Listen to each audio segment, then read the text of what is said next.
সেগুলি এই মুহূর্তে ঠিক আমরা বাতিল কোনোটাই করিনি। আমরা তো আসলে চাই যে নিয়ম অনুযায়ী যেন সব কিছু এগোয়। দেখা যাক আমরা কতটুকু কী করতে পারি। দেখুন, নিয়মকে এক্সপ্লেন করা যায় বিভিন্নভাবে। এখন আপনি এটাকে পজিটিভলি এক্সপ্লেন করতে পারেন, নেগেটিভলিও এক্সপ্লেন করতে পারেন কখনো কখনো। তো সব মিলিয়ে আমাদেরকে সেভাবেই এগোতে হচ্ছে। কেউই তো স্বীকার করে না যে সে নিয়মের বাইরে যাচ্ছে।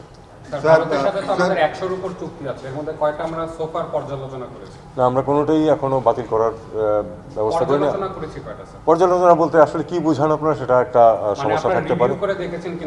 আমরা তো সব চুক্তিরই আমরা আমাদের কোন অবস্থান বা আমাদের কোনখানে সমস্যা আছে সেগুলি আমরা আইডেন্টিফাই করার চেষ্টা করছি এবং সময় মতো সেগুলি ভারতের সাথে টেক আপ করা হবে।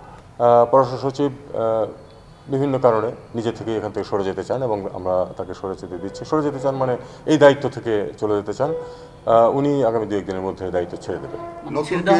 ছুটিতে যাবেন না চাকরি ছেড়ে দিবেন বা অবসরে চলে যাবেন, কোন ডিসিশন? না, উনি চাকরি ছেড়ে দেবেন কেন? উনি তো চাকরিতে আছেন। উনি যতদিন চাকরিতে আছেন দায়িত্ব পরিবর্তন হবে। যে নতুন কে হবে এটা যদি আপনারা এখন আমরা আপনাদেরকে এটা 2-1 দিনের মধ্যে আপনারা জানতে পারবেন সেটা।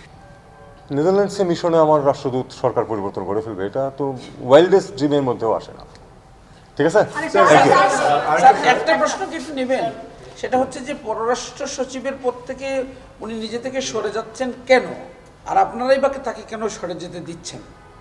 এইটা আসলে ঠিক এক্সপ্লেন করার মতো বিষয় না। বিভিন্ন কারণে মানুষ দায়িত্ব পালনে অপারগতা প্রকাশ করে এবং তেমনই কিছু কারণে। স্যার, আপনার মন্ত্রণালয়ে একজনকে নিয়োগ দেওয়া হয়েছিল প্রতিমন্ত্রী পদমর্যাদায়, উনার স্ট্যাটাস কি? উনি মন্ত্রণালয়ে আসেন না বা উনি কোথায় বসেন, উনি আছেন কিনা আদৌ? উনি এখন পর্যন্ত যোগ দেননি। সরকারের সিদ্ধান্ত যখন হবে তখন যোগ দেবেন অথবা দেবেন না। যে মিটিংটা করে আসলেন, মানে আমরা নতুন যে চ্যালেঞ্জের মুখে, তাতে কার্গো সংক্রান্ত কোনো সিদ্ধান্ত হয়েছে কিনা ওখানে? এটা নিয়ে কিন্তু আমি মিটিং করতে যাই না। আমি গেছিলাম আসলে বিমানের 3rd টার্মিনাল ইত্যাদি নিয়ে একটু কথাবার্তা বলতে। আমি সুপ্রিম রহমান সম্পর্কে স্যার এই প্রশ্নটা একটু করে নেই যে সরকারের সিদ্ধান্ত মানে অ্যাপয়েন্টমেন্ট তো চিফ অ্যাডভাইজারের দপ্তর থেকে হয়ে গেছে, তাহলে এখানে মানে জয়েন করতে কি কোনো সমস্যা হচ্ছে কিনা? না, জয়েন করতে সমস্যা প্রশ্ন, এই ব্যাপারে কিছু চিন্তা ভাবনা আরো চলছে, তার দায়িত্ব পরিবর্তন বা কোনো কিছু। শোনেন, একটা বিষয় হলো কি, সব যে কোনো সিদ্ধান্তের পেছনেই অনেকের স্বার্থ, তাদের বিভিন্ন মতামত এগুলি থাকেই।